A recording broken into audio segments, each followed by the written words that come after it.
अस्सलाम वालेकुम, मेरा नाम जाबिर। आज दो चीज़ें आपको सीखने के लिए मिलेंगी। एक ये कि हमारी ज़िंदगी में बहुत बड़ा जो लोग तरक्की नहीं कर सकने की एक बहुत बड़ी वजह होती है, वो ये होती है कि हम लोग को मछली खाने का बहुत ज़्यादा शौक़ होता है।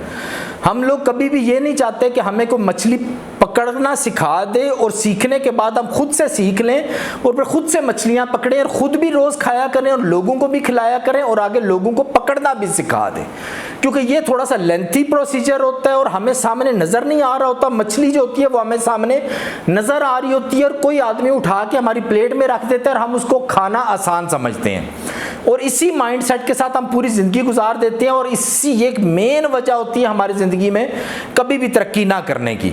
तो आज की वीडियो तक देखने के बाद आप लोग ये तहैया कर लीजिएगा कि हमने आइंदा मछली पकड़ना सीखना है, बजाय इसके कि हम मछली खाने को तरजीह दें।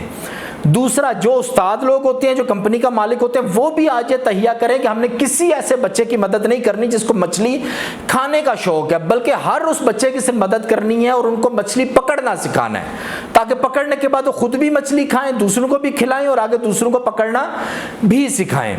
यहाँ पे पाकिस्तान में भी और सऊदी अरब में भी मैंने बहुत ज़्यादा कंपनियों में लड़के देखे। मेरे पास इस साल में शायद 50 से ज़्यादा लड़के आए होंगे जिनको मैंने ये बोला कि मैं तुम्हें आगे तरक्की कराता हूँ, काम सिखाता हूँ, लेकिन उनका ज़हन हमेशा पैसे की तरफ ही होता है।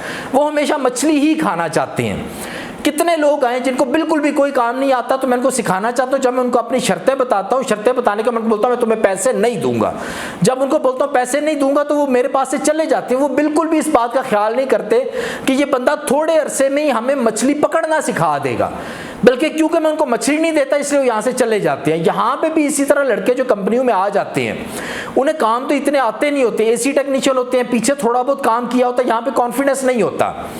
अच्छा, यहाँ पे आने के बाद वो दूसरी कंपनियों में, फैक्ट्रियों में जाके पैकिंग और इस तरह का काम करने को तरजीह देते हैं। वहाँ पे उनको पैसे ज़्यादा मिलते हैं, हर महीने एक अमाउंट मिल जाती है, हर रोज़ एक अमाउंट मिल जाती है, तो वो जो मछली उनको मिल रही होती है उसमें वो बहुत खुश होते हैं। वो बजाय इसके कि वो कहीं पर जाके अपने एसी का काम में अपनी कमर और ज़्यादा सीधी करे और ज़्यादा एक्सपीरियंस हासिल करें, तो आहिस्ता आहिस्ता 1 साल 6 महीने लगा के वो आगे किसी मकाम पे पहुँचे, वो इस पर नहीं करते, बल्कि वो रोज़ एक जगह पे खड़े होकर पैकिंग करके एक अच्छी अमाउंट ले लेने को तरजीह देते हैं। तो उनका भी माइंडसेट यही होता है कि मछली पकड़ो, मछली खाओ, जो मछली देता है उसे मछली खाओ, लेकिन मछली पकड़ने के रास्ते पे ना चलो।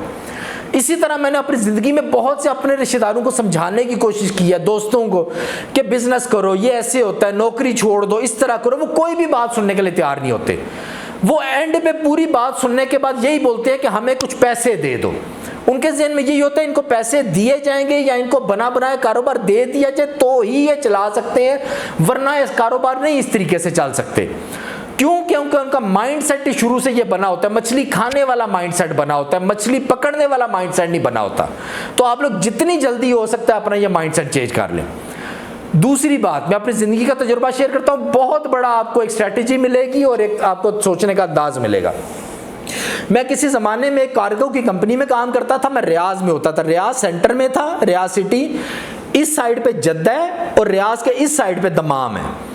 अच्छा, मैं रियाज में ऑफिस में बैठा करता था, तो यहाँ पे जद्दा में बैठा हुआ जो ब्रांच मैनेजर था ना, वो मुझे फ़ोन करके मुझे कहता था कि हमने कुछ कार्टून, कार्गो के कार्टून भेजे हैं, मेरे कार्टून गुम हो गए हैं, पता नहीं कौन से सिटी में चले गए, तो आप अपने वेयर हाउस में चेक करवाओ कि आपके पास तो नहीं है वो कार्टून।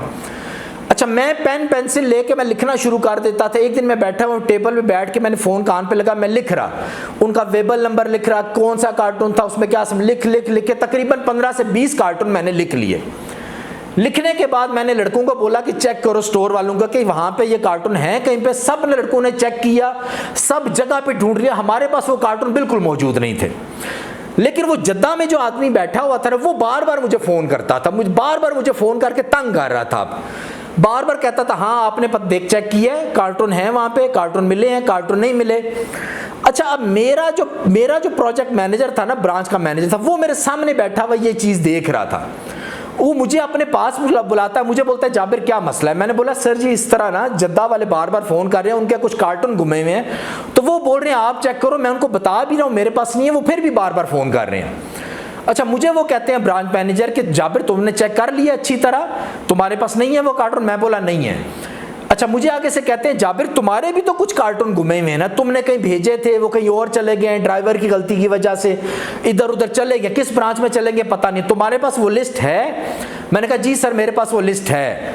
मुझे बोलते हैं ये पूरी लिस्ट जो है ना, इसी जद्दा वाला जो आदमी आपको फोन कर रहा है ना, इसको फोन कर ये पूरी लिस्ट लिखवा दो और उसको बोलो कि सर हमारे ये कार्टून गुम गए, आप काइंडली ये भी चेक कर दें कि ये आपकी ब्रांच में तो नहीं आ गए।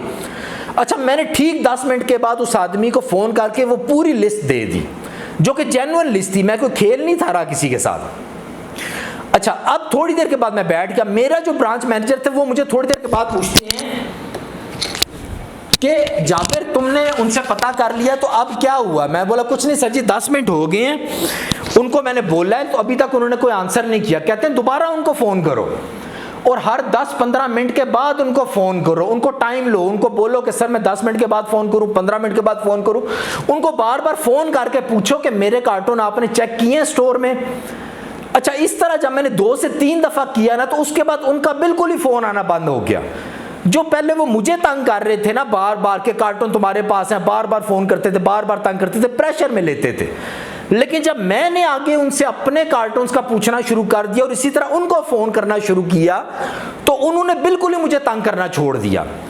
अब ये स्ट्रैटेजी जो है आपकी जिंदगी में बहुत जगह पे काम आती है, लेकिन सिर्फ शर्त यह है कि आपने इसका नेगेटिव यूज नहीं करना। ये नहीं कि आप पे कोई आदमी सचमुच आप पे कुछ इल्जाम लगा रहा है या आपसे कुछ सचमुच आपकी गलती है, तो आप इसके बदले में उसके ऊपर इल्जाम लगा के प्रेशर देने का सोचें। ये वो स्ट्रैटेजी नहीं है। ये स्ट्रैटेजी है कि अपने ऊपर से आपने प्रेशर कैसे रिलीज करना होता है जब आपके ऊपर लोग फालतू का प्रेशर आपके ऊपर काम में डाल रहे हो। तो इसी के काम में भी अपने कस्टमर के साथ, अपने बड़े सुपरवाइजर के साथ, सुपरवाइजर या अपने टेक्नीशियंस के साथ इस स्ट्रैटेजी को किसी ना किसी तरीके से पॉजिटिवली यूज करते हुए बहुत ज्यादा एक्सपीरियंस गेन कर सकते हैं और फायदा उठा सकते हैं। आज के लिए इतना ही काफी है, दुआ में याद रखिएगा। अल्लाह हाफिज।